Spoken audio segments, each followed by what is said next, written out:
Social media. Gen Zers started scrolling younger and spend more time on there than any other generation. It influences how they learn, how they shop, and how they perceive brands. But don't oversimplify, says Gen Z. Social is just one piece of a larger information ecosystem, and knowing how to use it in the right way can make all the difference.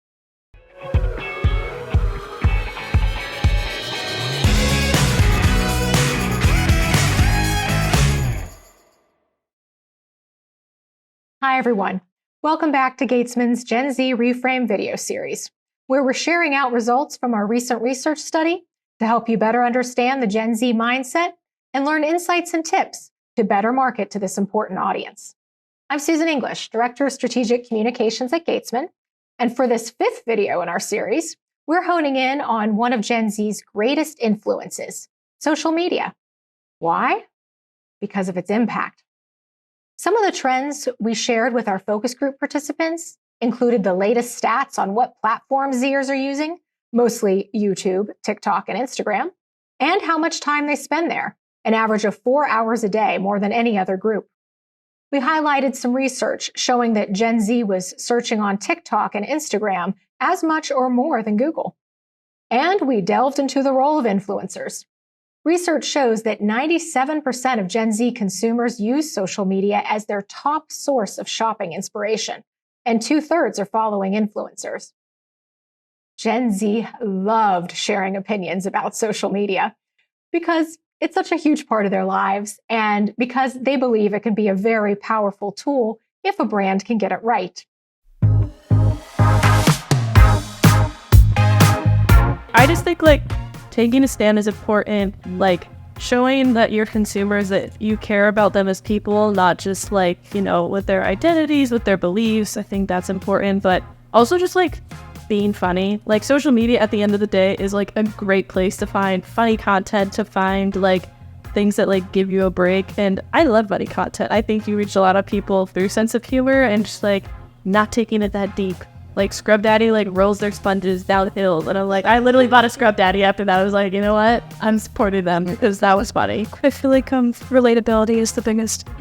Sorry, with this group, I feel so connected to you guys. I feel connected to you guys because we all relate to each other, and that level of relatability we've had tonight is really, really high. And humor and relatability go hand in hand, and I feel in the advertising and marketing world, those can really blend together to be really helpful for consumers to connect with a brand and to see what their message is. And it's again, I had said earlier, it's very humanizing when a brand actually talks like a human and connects with you. To connect with Gen Z on social, you have to understand how they use it and be aware that it's different on each platform. Our group said that most peer conversations right now on social media are centered around TikTok and Instagram, with Snapchat being used like a communication service. They also said Spotify is on the rise with playlist sharing and going there for podcasts.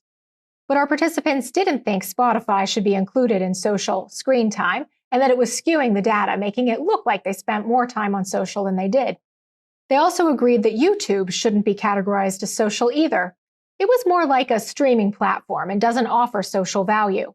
It's a place where they can seek out content related to personal interests without the need or desire to share with others. It's just for them. As far as social media being harmful, Zers say it's better than it used to be because the culture now is to opt out of content that hurts mental health, and platforms can be more customized. They actually coined a term we've been using here at Gatesman, internet puberty, representing the cringy phase of trying to figure out how to navigate the internet, a tough time, just like the rest of puberty, but something you hopefully work through. And finally, our Zers emphasized that every platform has its place. They strongly disagreed with the stat saying Zers were using TikTok for search. They implied that was ridiculous because it would mess up the algorithm. Everyone knows Google is for search. So that brings us to some important tips for marketers. This generation recognizes how important consuming healthy content is, and they have high expectations for brands to produce content that aligns with that value. So no flawless abs or bikini bods on social media, they say. And because Zers are super aware of how algorithms work, they don't like searching for or clicking on content outside their core interest areas on each platform.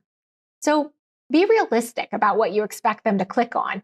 Keep content aligned with their interests and be relevant to your platform. Keep content in the platforms where it makes sense, or adjust the content to be more relevant to the interests of the platform.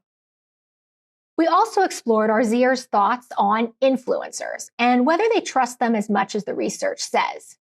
They said, it depends on the source. You know, like, let's say like one of the Kardashians promotes like a protein powder. You know that they probably did not use it. They probably bought. But like someone with like gym body and is actually actively going to the gym and is one of those like influencers that uses the protein powders, it's more likely that I trust, at least not trust, but like consider their opinion compared to like someone that has not had like the correct credentials for it.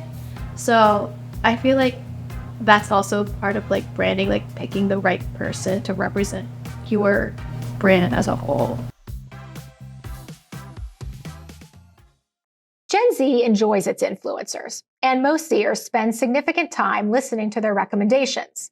But focus group participants explained that these are just a starting point, and they would rarely buy or believe something on an influencer's recommendation alone.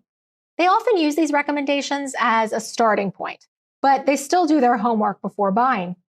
They read consumer reviews, compare prices, and check out de-influencers to learn what they shouldn't buy. They're skeptical of more popular influencers. They appreciate the labeling on social media, noting when recommendation is paid, and they tend to trust paid recommendations less. So, what does this mean in terms of tips for marketers? If you don't have an influencer strategy, get one. Favor micro over macro influencers, but either way, authenticity is what's key. Pick an influencer for the right platform for the content you want to share, and ensure your values are aligned.